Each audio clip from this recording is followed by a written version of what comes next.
যে আমি পাগল দেখলে ভয় পাই, সে আমি আজকাল নিজেই পাগল হয়ে যাচ্ছি। যেখানে সেখানে আজকাল আমি ঘুরতে যাই, কারণ পাগল ছাড়া তো সুস্থ মানুষ যেখানে সেখানে চলে যায় না।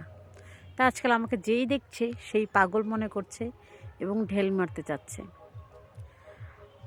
আসলে কি, মানুষ যখন অবহেলা বেশি পায় তখনই মনে হয় পাগল হয়ে যায়। আমি এমনই, অ্যাটিটিউড দেখানোর মতো আমার চেহারা না হইতে পারে, কিন্তু ওনার অ্যাটিটিউড দেখার আমার সময় নেই। ময়না, নিজের কষ্টের টাকা দিয়ে যখন একটা ইট কিনবেন সেটা আপনার কাছে অনেক দামি, কিন্তু একটা জিনিস মনেও রাখবেন, বাবার চেয়ে ছোট্ট ঝুড়িটাও অনেক মূল্যবানই ছিল।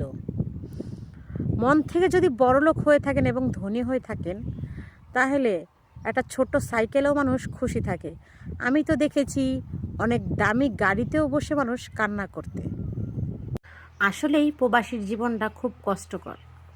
আসতে চাইলে বউ বলে হাতের চুড়ি ধরে আসো, মা বলে পকেটে বেশি করে টাকা নিয়ে আসো, বাবা বলে আমার জন্য দামি ঘড়িটাই নাও, ভাই বলে এই মাসে আমাকে হুন্ডা কিনে দিও। তো একজন প্রবাসী আর কি করবে? স্ত্রীর মন না পায়, ভাই বোনের না মন পায়, বাবা মার মন না পায়, একসময় দিতে দিতে সে নিজেই নিঃস্ব হয়ে যায়। সো এটার নামই প্রবাসী। সব নারী টাকা পয়সা চায় না, শূন্য পকেটে হাজব্যান্ডের পাশে থাকা নারীও আমি। বাড়ির সব কাজেই বউদের লাগে, কিন্তু যদি কোনো সিদ্ধান্ত দরকার হয় তখন বাড়ির বউ পরের বাড়ির মেয়ে হয়ে যায়। ছাড় দিচ্ছি, ছেড়ে দিচ্ছি না। ইটের জবাব পাথর দিয়ে দিব, শুধু সময়ের অভাব, ইনশাল্লাহ। লোহা দিয়ে দেব। কথা যখন হৃদয় আঘাত করে, সেখানে সম্পর্ক ব্রেন্টের আউটেই থাকে। অবহেলার কারণে স্বামী স্ত্রীর মাঝখানে দূরত্ব বাড়ে। এই কথাটা স্বামীরা স্বীকার করতে চায় না। এই কারণে স্বামীরা স্ত্রীকে হারিয়ে ফেলে। যতই কিছু করো, পরে আর মন পাওয়া যায় না সোনা। যতদিন আপনি উপকার করতে পারবেন ততদিন আপনি বুক পকেটেই থাকবেন। প্রয়োজন ফুরিয়ে যাবে, টিস্যুর মতো ঘাম মুছে ডাস্টবিনে ছুঁড়ে ফেলে দিবে। সময় পেলে একদিন স্বামীর সাথে শ্বশুরবাড়ির সমস্যা নিয়ে আলোচনা করবেন। মনে হবে কি জানেন, মশার সাথে ডেঙ্গু নিয়ে আলোচনা করা হচ্ছে। তোমার বউ, বুঝছো, একটা 3 পিস কিনতে গেলে পুরো মার্কেট উল্টায় ফেলে, তাইলে তুমি নিজেকে কখনো কম দামি ভাববা না। তুমি কিন্তু একটা ডায়মন্ড, কারণ তোমার বউ তোমাকে পছন্দ করছে। সো কম দামি দেখে তো গেলে মোবাইল লিপস্টিক দিছি দেখো। আমরা মেয়েরা সমস্যার জন্য বেশি কিছু করতে হয় না, কারণ আমরা নিজেরাই একটা সমস্যা। কারো বর্তমান হলে সমস্যা, কারো প্রাক্তন হলে সমস্যা, কারো বোন হলে সমস্যা, কারো ওয়াইফ হলে সমস্যা, কারো মেয়ে হলে সমস্যা। জাস্ট আমরা সমস্যাই সমস্যা। কি বুঝলেন ভাই? আমরা মেয়েরা সমস্যার শোরুম। যার ঘরে আছে সেই বুঝতেছে এই সমস্যা তার ঘরে কি। So be careful. বাল মাঝে মাঝে মনে চায় সব কিছু ছাইরা দিয়া জায়গা, যে আমার ভিডিওটা দেখতেছে তার কুল উঠে যায় বইতে হিগা।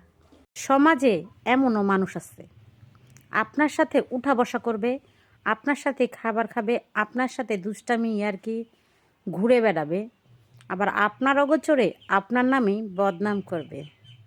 আছেন নাকি এমন কেউ? কমেন্ট বক্সে জানাইবেন।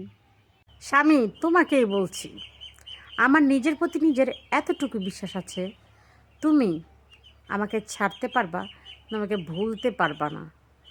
আমার মতো তুমি হাজারও পাবা, কিন্তু আমাকে আর পাবা না।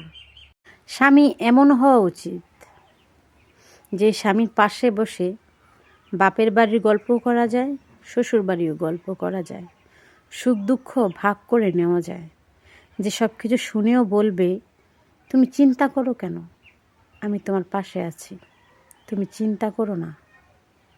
নারী কয়েক বেলার খাবারের ক্ষুধাও সহ্য করতে পারে, বাবার বাড়ির সম্পত্তির আশাও ছেড়ে দিতে পারে, কিন্তু নিজের শখের পুরুষের পাশে অন্য নারীর ছায়া এবং ছোঁয়া সহ্য করতে পারে না। কিছু করেন বা না করেন, বউয়ের কথার মূল্য দিয়েন, বউকে দাম দিয়েন। আপনার মায়ের জন্য আপনার বাবা আছে, বোনের জন্য বোন জামাই আছে, ভাইয়ের জন্য ভাইয়ের বউ আছে, আপনার ওয়াইফের জন্য কিন্তু কেউ নাই। সো আপনি তার সুখ দুঃখ বিয়ে করে আসার পরে শাশুড়িকে ভালো লাগে না, কিন্তু স্বামীকে ভালো লাগে। ননদ ননাস ভালো লাগে না, স্বামীর ইনকাম ভালো লাগে।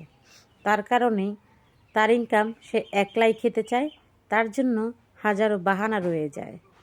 তোমার শখের নারীর যত্ন নিও। তোমার কাছে হইতে পারে সে অবহেলিত, সে যদি সুন্দরভাবে গুছিয়ে চলে তাহলে রাস্তা দিয়ে হেঁটে গেলেও অনেক ছেলেই প্রেমে পড়তে পারে। ভাতের অভাব সহ্য করব, কিন্তু ভালোবাসার অভাব সহ্য করব না। এমনও নারী আছে টাকার জন্য স্বামীকে প্রবাস পাঠিয়ে দেয়। স্বামী আসতে চাইলে বলে আরও মোটা অঙ্কের টাকা কামাও, তারপর বাড়ি আসো। সো নারী কিন্তু দুটোটাই।